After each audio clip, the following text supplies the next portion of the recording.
Hey guys, how's it going? RussLyman here, and I just installed the Extreme Rate LED controller mod here for the Nintendo Switch Pro controller. It has different options. We're going to go through everything, do the install, and see how we like it.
Alright, the controller with it on, if you want to shut off the lights, L, right, and Y. You hold these on for about 5 to 10 seconds and it'll shut the lights off. This way you don't drain your battery. And boom. Completely off. So then you can just use the controller as is. If you want to turn it back on, same buttons. Hold them in 5 to 10 seconds. And we have lights. If you want to change the lights, L and Y for 5 seconds.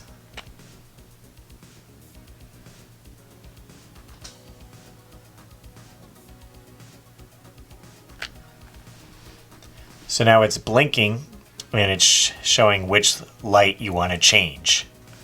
So on the D-pad, you can change the color. Like a bluish purple. Yeah, it's blue, definitely blue. Green. Could go Christmas colors on the controller here. So they got a lot of color options there. And then this one flashes between the colors. And then red. And then when you want that one, press L and Y. And now it moves to the next section. And you can go all around the controller.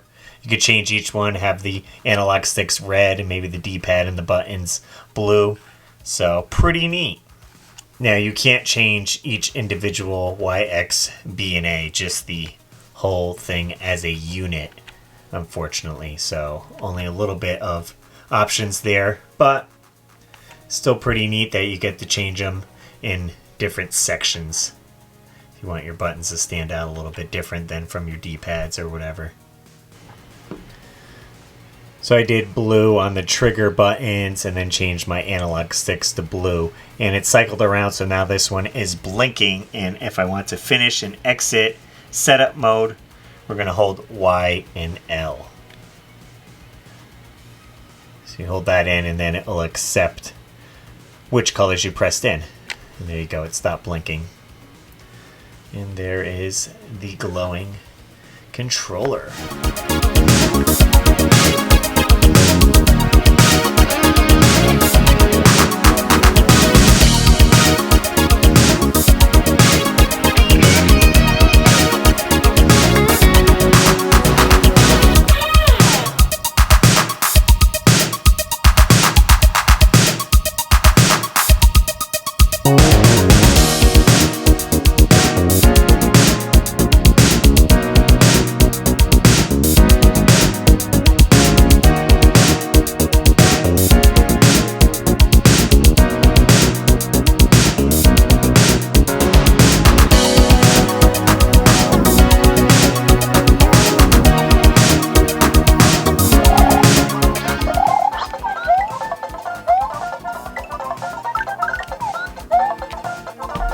Well guys, there it is, all installed, and as you can see there's lots of color options for the controller with the different zones and everything, so you could customize it to your liking. As for the full install goes, I rate it probably a 3 out of 5 with difficulty. I did have some issues with the ribbon cable and it ended up breaking a part of it right here, so it wasn't having a full connection, but I reached out to the company and they mailed me a new one, so they get an A+ in customer service. Now this is certainly one great way to customize your controller, make it stand out from everyone else's, getting the custom clear shell or regular shell, and they have other options for buttons as well. I chose the buttons that weren't quite as bright, whereas it only lights up the letter on each of the buttons. They have ones that are completely clear in case you wanted to light up everything on it. So again, you really have to come down to what kind of customizing you want to do on the controller. That's probably where a lot of people are going to get hung up on and not having a full decision. Do I want it to look like this? Do I want this? Do I want this color shell? So many options. Well guys, hope you enjoyed the video. If you missed me putting on the shell, there'll be a link to that video as well, swapping out the shell. And if you're new to the channel, consider subscribing. I put out weekly videos. As always, I'm RussLyman, and keep your world fun bit by bit. I'll see you next video. And I want to give a super shout out to all my Patreon supporters: Dan Buchanan, Joey Ellis, George Sandoval, Joseph Riviera, Nintendo, Joe Sheevy, David Apuzzo, Maynard, Brian Culpepper, TechWizX, Matthew Hannigan, Alex Kaz, Ayan Oshi, Gannon and all my Patreon supporters. Link below if you want to join, and I'll see you later.